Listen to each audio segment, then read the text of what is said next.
On a bright, sunny afternoon, a couple with a somewhat suspicious demeanor stepped into the store. They had expected to be greeted by a member of staff, but to their surprise, the front area was completely empty. As they slowly moved further inside, calling out to see if anyone was around, something unusual caught their attention near one of the showroom sofas. Curiosity mixed with unease. They approached for a closer look, and what they saw left them frozen in shock and horror. In an instant, they understood the seriousness of the situation. Without hesitation, they hurried out of the store and immediately contacted the police. Within minutes, law enforcement officers arrived at the scene. Their inspection confirmed the couple's worst fears. It was Brianna. Her phone lay discarded nearby on the floor, and the area around her was meticulously examined by investigators. It became evident at once. This was not a scene of chance or accident, but the devastating reality of a life tragically lost. Dear viewers, thank you for choosing our video and our channel. We put a lot of effort into making sure you enjoy being with us. Brianna Kupfer was born on April 9, 1997, in the vibrant and sprawling city of Los Angeles, California.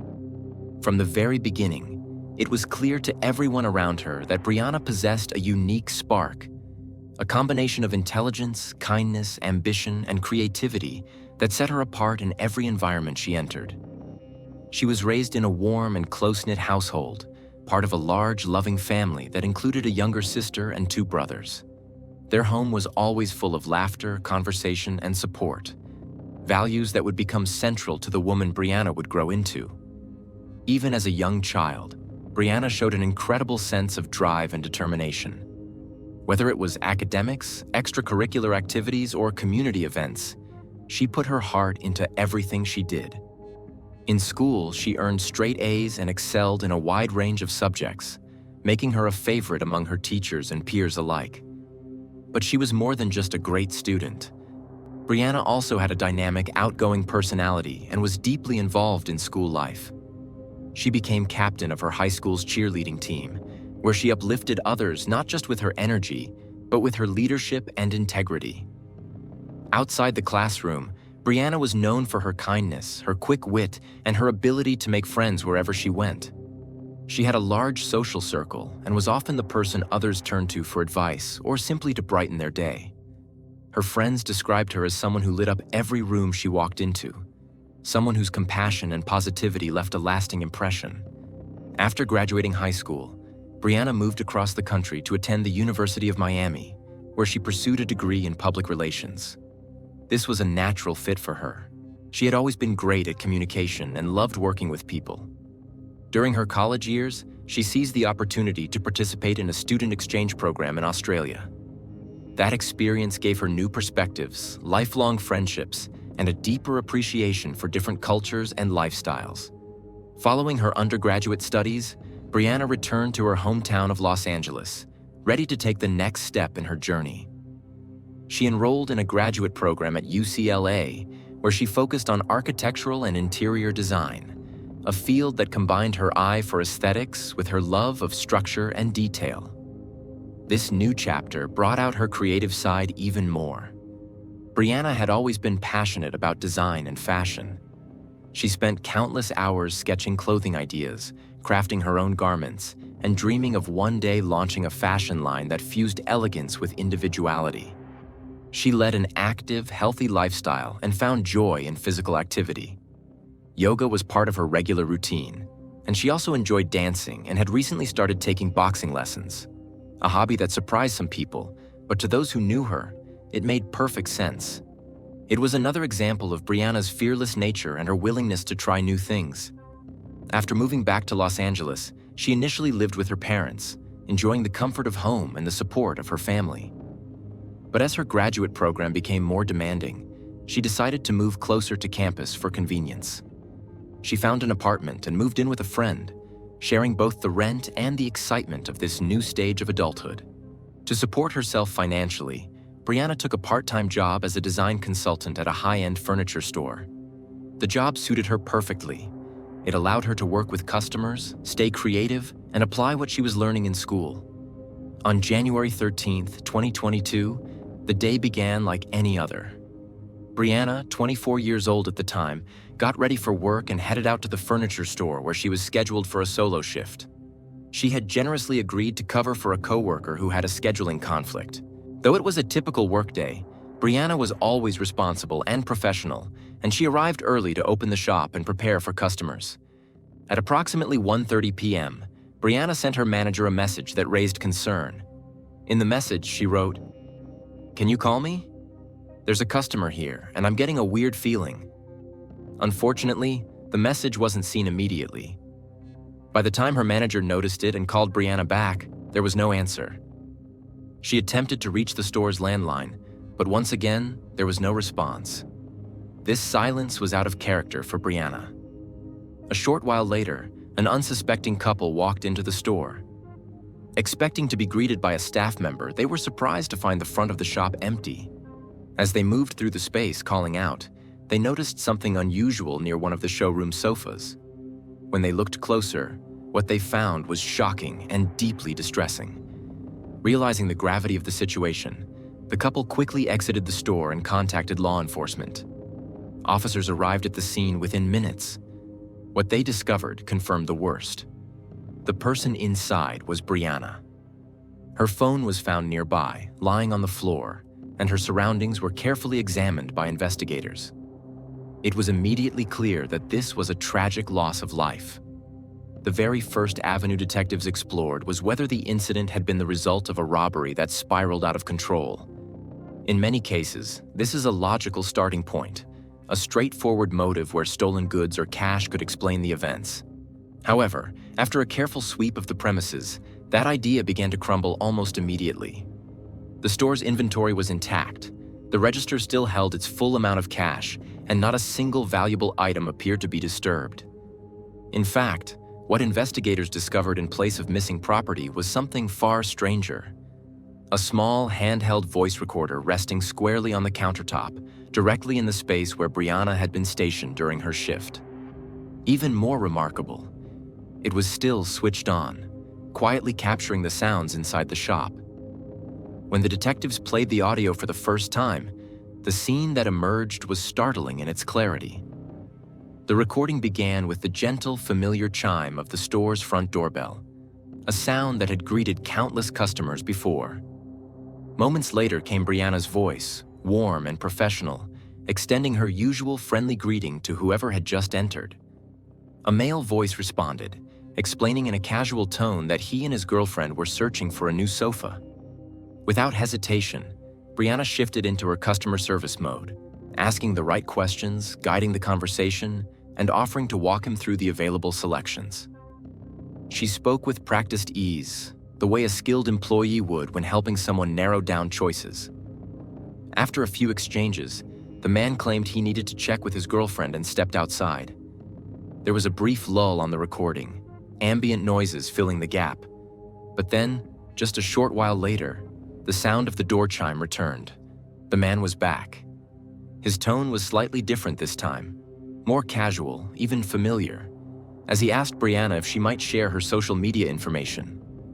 Remaining courteous yet keeping within professional boundaries, Brianna politely declined, making it clear she preferred to keep the conversation centered on the store's business. What happened next was less straightforward. The man muttered something indistinct, words the recorder didn't quite capture clearly. Brianna's reply was firm but still calm. No. His voice followed with a comment about possibly returning later.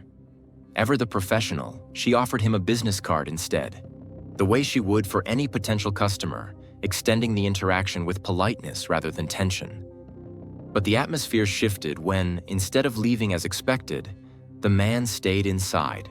The sound of his voice became uneven, his pacing around the store deliberate and unusual. The recording caught fragments of his speech that hinted at agitation. Then came a command. "Put your phone down." This was followed by a sound that investigators instantly recognized when they first listened. A chilling, metallic slide, unmistakable to anyone familiar with it. The distinct noise of a blade being drawn from its housing. As the recording continued to play, investigators could hear the tone in Brianna Kupfer's voice shift. What began as a polite and professional exchange had clearly taken a darker turn. Her voice, once calm and composed, grew sharper, touched with fear. There was an edge of urgency as she asked the man to leave the store. With measured firmness, she told him that she had already contacted law enforcement and that help was on the way. But despite her clear warning, the individual did not back down. He remained inside the store, and the situation escalated. What unfolded next was unsettling. In those final moments, captured on the voice recorder that had been left behind, the confrontation reached its peak. The exact details of what transpired remain private out of respect for Brianna and her family, but the gravity of the moment is unmistakable. Eventually, the recording fell silent. The man left the store, and in his wake, the stillness was deafening. Not long after, Brianna's phone began to ring. It was her manager, returning the message Brianna had sent earlier. Tragically, that call would go unanswered. Just minutes later, the device captured the sound of the front door opening once more. A couple entered the store unaware of what they were walking into. What they discovered would change their lives forever. But the voice recorder held more than just that one harrowing clip. When investigators reviewed its contents further, they found an earlier audio file, one that dated back several months before the incident. In this recording, a man, believed to be the same individual, could be heard speaking in a troubling and erratic manner. His statements, filled with resentment, revealed a disturbing mindset. Authorities believed this added a psychological dimension to the case, suggesting that this act had not been random, but perhaps the result of growing anger or obsession.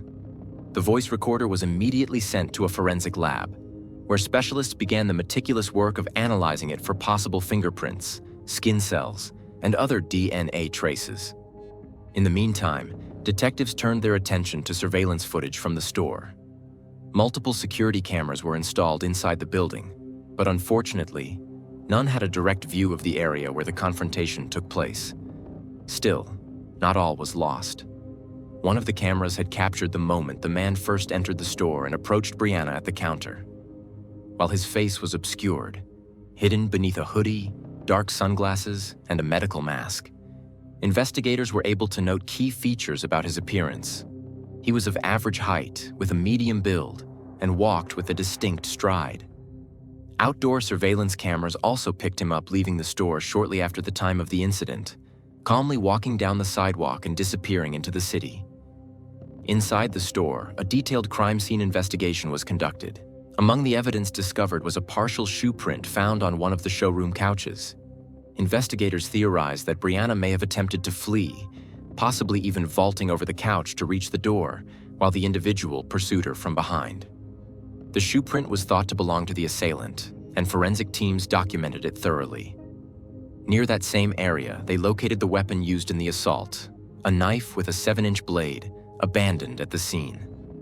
This evidence offered a rare opportunity for DNA recovery. As detectives pieced together the case, they began to form a troubling profile. The suspect did not appear to have a clear motive connected to theft. Nothing was stolen, not even the money in the register. Instead, the actions seemed to point to someone acting on impulse or driven by internal struggles. Based on his attire and demeanor, investigators even considered the possibility that the individual might be experiencing homelessness or living transiently, a factor that could make tracking him significantly more difficult. While awaiting lab results from the recorder and the recovered items, law enforcement continued their efforts to locate additional video footage. In doing so, they uncovered a key clue. Roughly 30 minutes after the incident occurred, the same man was seen entering a nearby grocery store. His appearance had not changed. He wore the same clothing, moved in the same way. Another potential break in the case came from an employee at a chiropractic clinic located just a few doors down from where Brianna worked. She told officers that a man matching the suspect's description had entered their clinic only minutes before the incident, asked a few vague questions, and then left quickly. He didn't appear to be seriously interested in their services, leading employees to feel something was off. Detectives canvassed additional businesses along the same street and uncovered a troubling pattern. The man had visited 5 other stores that day, walking in, looking around, and promptly leaving. In each case, there were multiple people inside, either staff or customers. It was only when he entered Brianna's store and found her working alone that he remained. This detail shifted the case further into chilling territory. It became increasingly clear that he had likely been searching for a vulnerable opportunity. That realization left both the investigators and the community shaken. The news of what happened to Brianna spread rapidly. Within hours, it had become a major story, not only across Los Angeles but nationally. The tragedy struck a deep nerve, symbolizing more than just one crime. It tapped into a growing frustration and fear about rising violence in urban areas. Residents were outraged.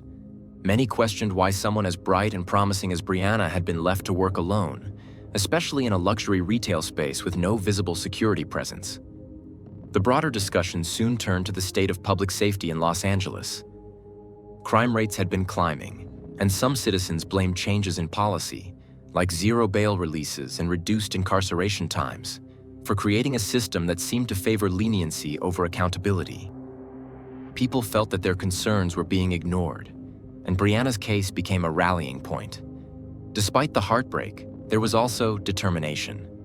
The furniture store where Brianna had worked joined forces with her family and local organizations to offer a significant reward, $250,000, for information that would lead to the arrest and conviction of the person responsible.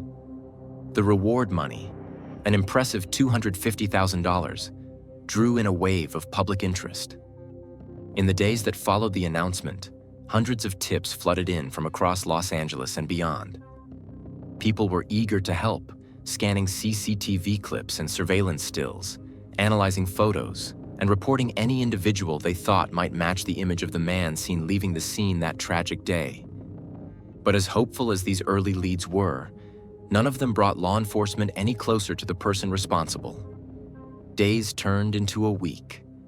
Brianna's family, the investigators, and the community at large waited anxiously for a breakthrough. Then, finally, one arrived.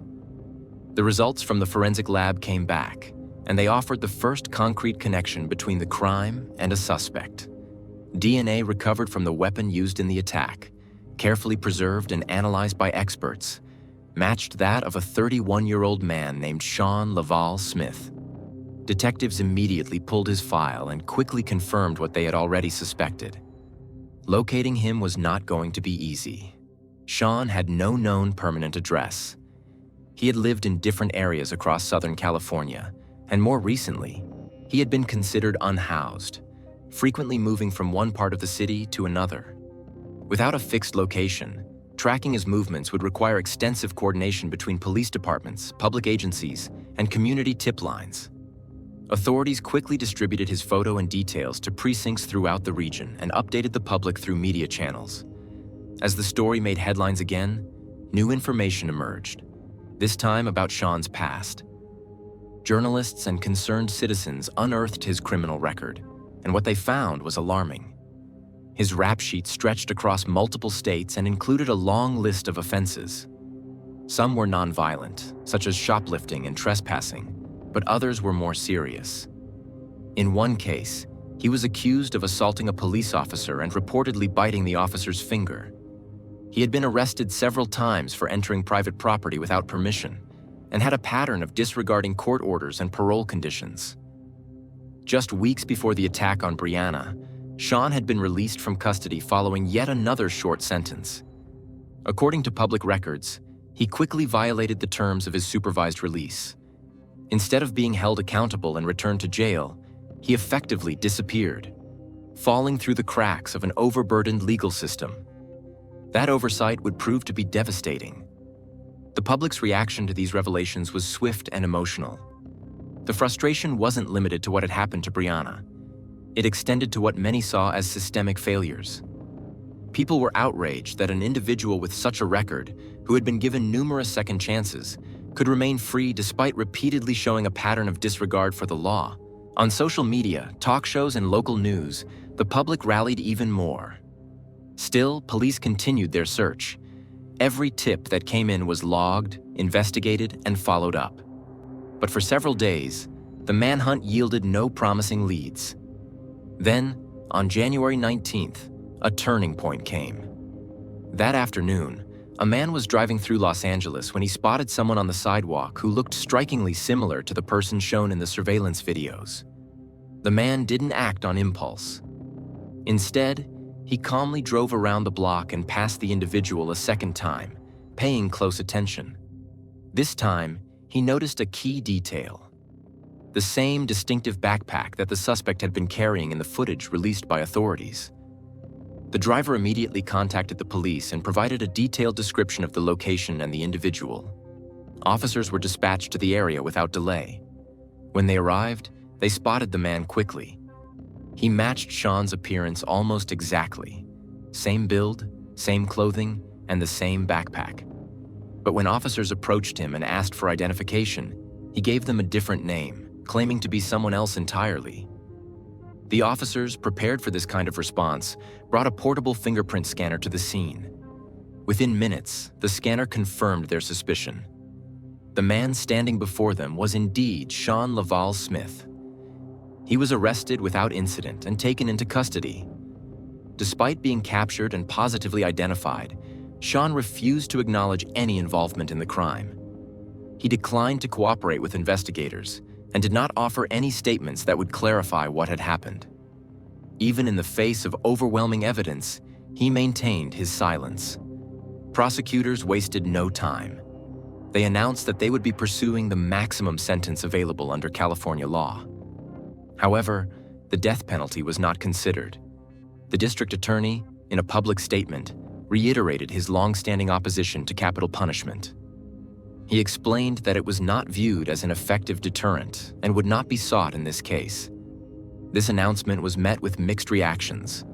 While some members of the community agreed with the district attorney's position, others expressed anger and disappointment, believing that the severity of the crime warranted the harshest punishment possible. In the months that followed, legal proceedings moved slowly but steadily. Sean was given a full psychiatric evaluation to determine his mental state at the time of the offense and whether he would be fit to stand trial. The results came back clear. According to professionals, he had understood his actions and was mentally competent. Then came a twist. In a surprising move, Sean requested to represent himself in court. Under U.S. law, individuals have the right to do so if deemed competent, and the judge reluctantly granted his request. But that decision was short-lived. At his very first hearing, Sean behaved erratically. He interrupted proceedings, lashed out verbally at the presiding judge, and demonstrated conduct that was disruptive and inappropriate for the courtroom. The judge quickly revoked his right to self-representation and appointed a public defender to take over. Soon after, Sean entered a formal plea of not guilty by reason of insanity, despite the fact that the psychiatric evaluation had already determined he was fully aware of what he was doing. The move was seen as a legal tactic rather than a reflection of reality. It shifted the burden onto the defense team, who now had to try to convince a jury that their client had not been of sound mind, something the evidence strongly contradicted. The main trial began in late August 2024, nearly 3 years after the attack. By then, the prosecution had built a thorough and robust case. They had fingerprints, they had DNA, and they had surveillance footage placing Sean at the scene and identifying him clearly before and after the event. The defense team did not call any witnesses. They presented no alternative theory of events. Instead, their entire argument rested on one claim: that the act had not been planned and had instead been a spontaneous outburst. But even this narrative was undermined by the investigative timeline. Detectives had already shown that Sean had visited at least 6 different businesses that day, walking in, assessing the environment, and leaving when he saw that others were present. The evidence strongly suggested he had been deliberately searching for someone who was alone. In the courtroom, that detail struck a chord. It suggested intent. And intent, in the eyes of the law, is one of the most significant factors in determining guilt. As the trial entered its final stages, the defense made one last attempt to influence the jury, not by refuting the mountain of evidence, but by shifting the focus away from the facts. Sean Smith's attorney argued that the case had received an excessive and disproportionate amount of media coverage. He claimed that the publicity surrounding the investigation, the arrest, and the courtroom proceedings had created an atmosphere of bias. In his view, the extensive news coverage made it impossible for Sean to receive a fair and impartial trial.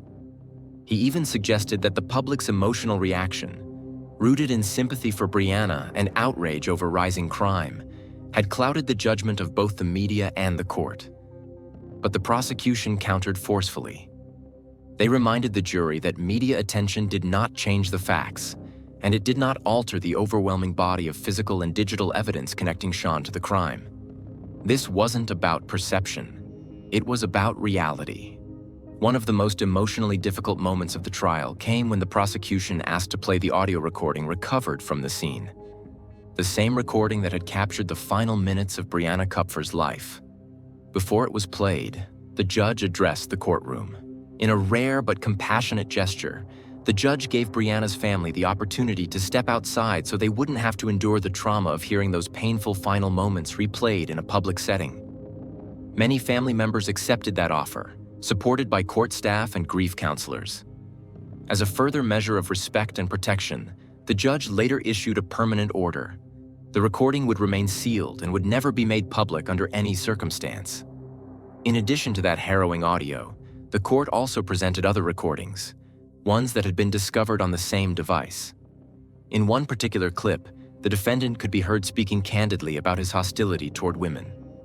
The tone of the recording, combined with his words, was deeply unsettling. He spoke not only with anger but with intent, expressing thoughts that, when heard in court, left jurors visibly shaken. These statements helped establish what prosecutors argued was a clear pattern. This was not an impulsive act, but something rooted in a long-standing mindset. As the trial drew to a close, it became increasingly clear that the evidence against Sean Smith was both extensive and deeply persuasive. The jury, made up of 12 individuals from different backgrounds and walks of life, retired to deliberate. They returned to the courtroom in just under an hour, an astonishingly brief period that reflected how decisive the evidence truly was. Their verdict was unanimous. Sean Smith was found guilty on all counts. Months later, he was brought back before the court for sentencing.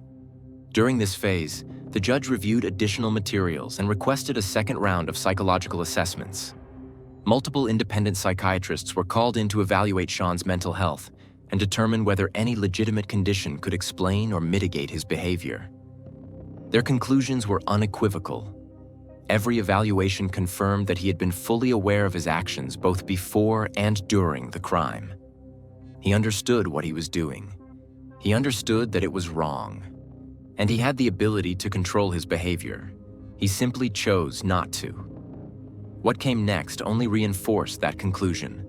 The prosecution presented recordings of 3 separate phone calls made by Sean from jail while he awaited trial. During these calls, made to friends and relatives, Sean openly bragged about his strategy. He said, with confidence, that all he needed to do was act crazy, and he'd end up in a mental health facility instead of prison. He even estimated that he'd spend maybe 5 years in treatment and then be released. What he seemed to forget was that all jailhouse phone calls are recorded, and those recordings became key evidence at his sentencing. They proved, beyond doubt, that his insanity plea had been a calculated tactic, not a reflection of his true state of mind.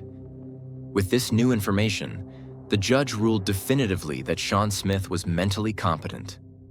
There would be no further delay. Sean was sentenced to life in prison without the possibility of parole, a punishment that, on paper, should mean he will never walk free again.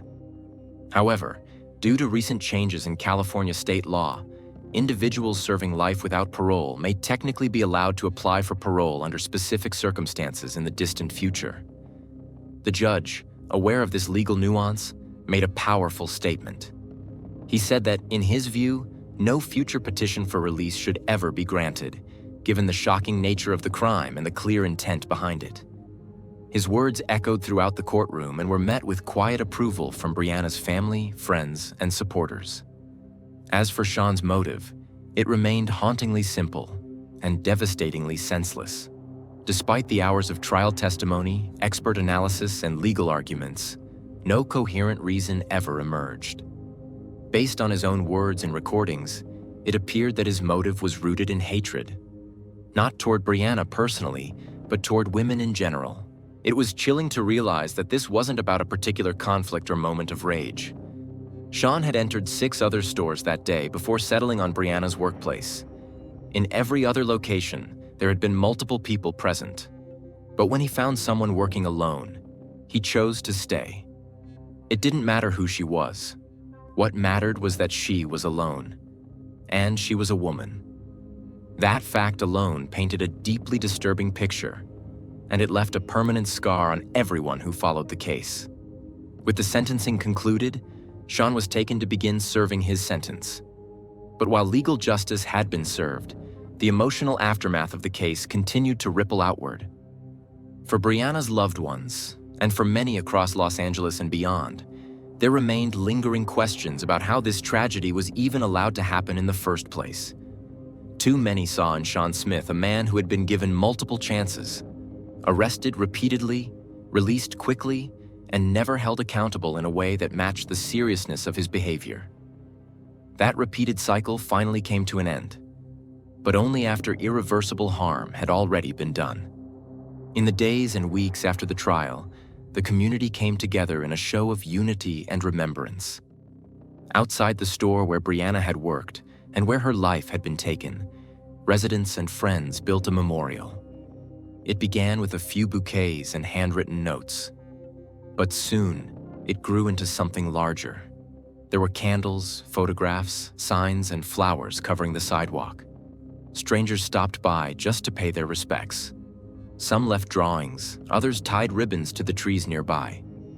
People shared stories about Brianna, how kind she had been, how ambitious, how full of promise. It became a space not only for mourning but for healing, a place where the community could come together and say, "We remember, we care, and we will not forget."